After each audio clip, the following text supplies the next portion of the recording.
మళ్ళీ దాన్ని follow up చేసిన నాతుడు లేడు. ఇంతవరకు దాని విస్తరణ వైడనింగ్కి ఇప్పటివరకు ఒక అడుగు కూడా ముందుకు పడలేదు 10 నెలల్లో. ఎందుకు అంటే పురపాలక శాఖ మంత్రి గారికి పట్టింపు లేదు, హైదరాబాద్ నగరం మీద ప్రేమ లేదు, నియోజకవర్గ సమస్యల పట్ల అవగాహన అంతకంటే లేదు. కనీసం ఎమ్మెల్యేలు పిలిచి ఏమున్నాయి సమస్యలను అడిగే పరిస్థితి కానీ తీరిక కానీ ముఖ్యమంత్రికి లేదు. అదేవిధంగా కుకట్పల్లిని ఇటు సనత్ నగర్ను కలిపే ఆ ఇండస్ట్రియల్ ఏరియా నుంచి వచ్చే అండర్ పాస్, బాలానగర్ కలిపే అండర్ పాస్, దానికి కూడా మేము డబ్బులు కట్టినాం. అక్కడ కూడా రైల్వే శాఖకు చిన్న ఆటంకం ఉంటే వాళ్ళకు కూడా పైసలు కట్టినాం. కానీ ఈరోజు వరకు ఒక అడుగు ముందుకు పడలేదు.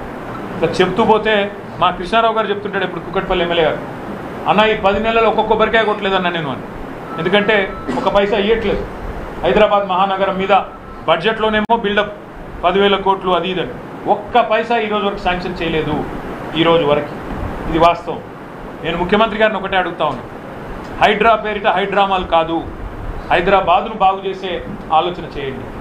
హైదరాబాద్ కోసం, హైదరాబాద్ బాగు కోసం మీ ప్రభుత్వం ఇచ్చిన మేనిఫెస్టోలోని ప్రతి అంశాన్ని వదిలిపెట్టకుండా మేమందరం కూడా పట్టుబడతాం. తప్పకుండా ప్రజల నుంచి ఆ చైతన్యాన్ని కూడా తిరిగి తీసుకొస్తాం. ఎందుకంటే మా బాధ్యత, హైదరాబాద్లో ప్రజలు మాకు ఓటేసి గెలిపించినారు, వాళ్ళకు అండగా నిలబడాల్సిన బాధ్యత మా మీద ఉంది. ఇప్పుడే మేమందరం కూడా కాసేపు కూర్చున్నాం, మాట్లాడుకున్నాం.